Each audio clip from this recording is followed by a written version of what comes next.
श्री सरस्वती मैया की जय, श्री कृष्णचंद्र भगवान की जय। देखिए, आज हम चर्चा करने वाले हैं बसंत पंचमी के ऊपर। आप सभी को बसंत पंचमी की अग्रिम शुभकामनाएं। कल दिनांक 14/2/2024 को बसंत पंचमी पर्व है। इस दिन आप सरस्वती माता का पूजन करें। राधा श्याम सुंदर पंचमी भी है वृंदावन में,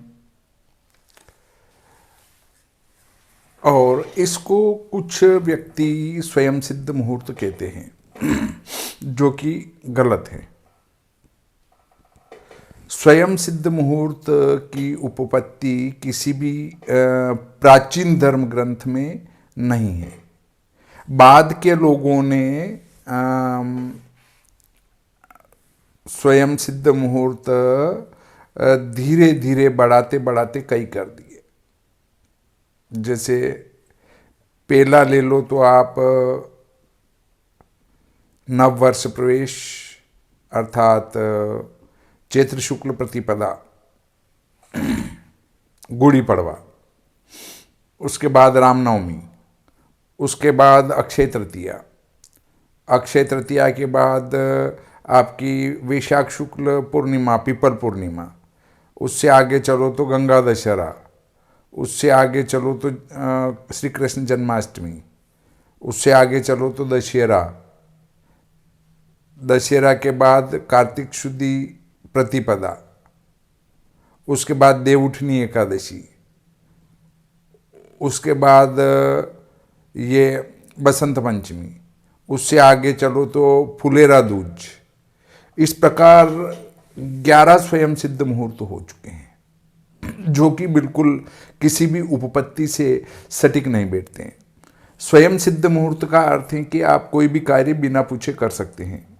अब यहीं ले लीजिए कि बसंत पंचमी पर कभी भी ग्रहारंभ नहीं किया जा सकता।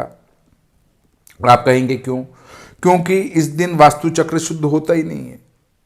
बसंत पंचमी को कभी भी वास्तु चक्र शुद्ध नहीं मिलेगा, और इसलिए न पूर्व में कभी किया जा सकता था, न अभी किया जा सकता है, न भविष्य में आगे कभी बसंत पंचमी पर ग्रहारंभ किया जा सकेगा।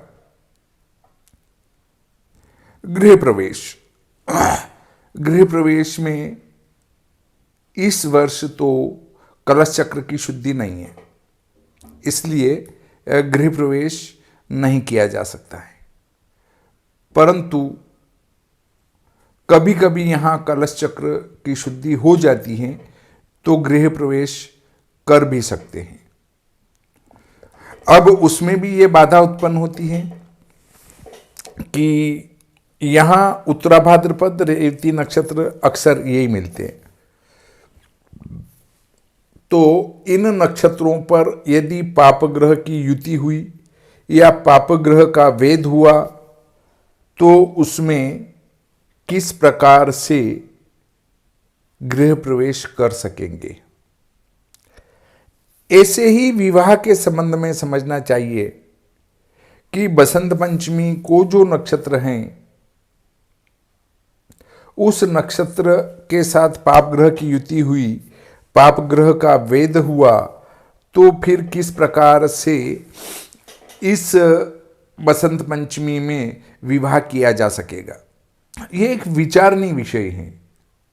आप कहते हैं कि नहीं, ये तो स्वयं सिद्ध मुहूर्त है, कर लो, परंतु जो पाप ग्रह की युति है, पाप ग्रह का वेद है, वो निश्चित अपना फल देंगे, क्योंकि यहाँ ऐसा कोई शास्त्रीय विधान नहीं है कि ये चीज उसका परिहार कर देगी।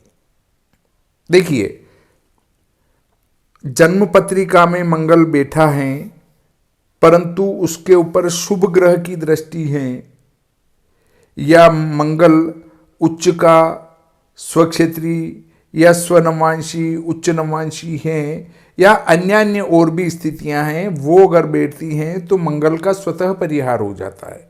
वो उन स्थितियों के कारण, क्योंकि वो अपने घर में बैठा है तो नुकसान नहीं करेगा। इसी प्रकार बसंत पंचमी के संबंध में शास्त्रों में ऐसा कहीं लिखा हुआ नहीं पाया जाता है कि आप जो है इसमें गृह प्रवेश करेंगे, गृह आरंभ करेंगे, विवाह करेंगे और उस पर किसी पाप ग्रह की युति हुई तो इस कारण से उसका परिहार हो जाएगा, या पाप ग्रह का वेद हुआ तो वो इस कारण से उसका परिहार हो जाएगा। अब आप अपने दिमाग से उपपत्ति बनाकर कहेंगे कि चूंकि यहाँ बसंत पंचमी है इसलिए उसका परिहार हो जाएगा, परंतु सिर्फ बसंत पंचमी होने से परिहार नहीं होता है, ऐसा शास्त्रकारों ने कहीं नहीं लिखा है। अगर आप अपने मन से कहते हैं तो आप नक्षत्र सूची हैं, और नक्षत्र सूची सीधा नरकगामी होता है। इसलिए अपने मन से कोई भी उपपत्ति बनाकर शास्त्र ग्रंथों में नहीं लिखना चाहिए। चूंकि मुस्लिम भाइयों में और हम में यही अंतर है कि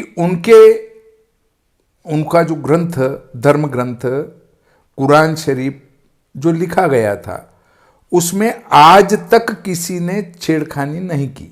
जैसा उनके गुरुदेव ने कह सकते हैं या उनके भगवान ने कह सकते हैं, जैसा लिखा वैसा आज तक विद्यमान है और कोई छेड़ करने की हिम्मत भी नहीं रख सकता है। परंतु हमारे यहाँ तो रामभद्राचार्य जी को ही ले लीजिए, वो कह रहे हैं हनुमान चालीसा में ये गलत है, इसको तो ऐसे पढ़ो। कई ग्रंथों में उन्होंने कहा कि उसमें ये गलत है, इसको ऐसे पढ़ो। अरे भाई, तुलसीदास जी ज्यादा विद्वान होंगे तब उनने पूरा रामचरितमानस लिख डाला और हनुमान चालीसा लिख डाला, कई ग्रंथ लिख डाले, और हम उनको कह रहे हैं कि ये गलत है। कई शास्त्रों को हम कह रहे हैं कि इनमें ये नहीं, ये ऐसा संशोधन कर दो। ऐसे ही हमारे ज्योतिष शास्त्र में जिनने भी नई पुस्तकें लिखी है उनने अपना अभिमत जोड़ दिया कि नहीं ये तो ऐसा होगा। मुहूर्त ग्रंथों के साथ भी ऐसा ही किया गया। क्या किया गया कि आप इसकी जगह इसको ऐसा पढ़ा जाए क्योंकि मैंने ऐसा अनुभव किया है। तो हमारे लगभग ग्रंथ क्षतिग्रस्त हो चुके हैं। एक ही ग्रंथ अगर 3-4 जगह से निकला है तो 3-4 स्थानों की प्रतियों में मतभेद पाया जाता है, क्योंकि सब अपने अपने विद्वान हैं। तो कुल मिलाकर ये है कि आपको बसंत पंचमी को स्वयं सिद्ध मुहूर्त नहीं मनाकर, अगर मुहूर्त हो तो ही उसमें मुहूर्त करना चाहिए, अन्यथा उसमें मुहूर्त नहीं किया जा सकता है। इस प्रकार आज का ये प्रकरण यहीं समाप्त करते हैं। श्री सरस्वती मैया की जय, श्री कृष्णचंद्र भगवान की जय।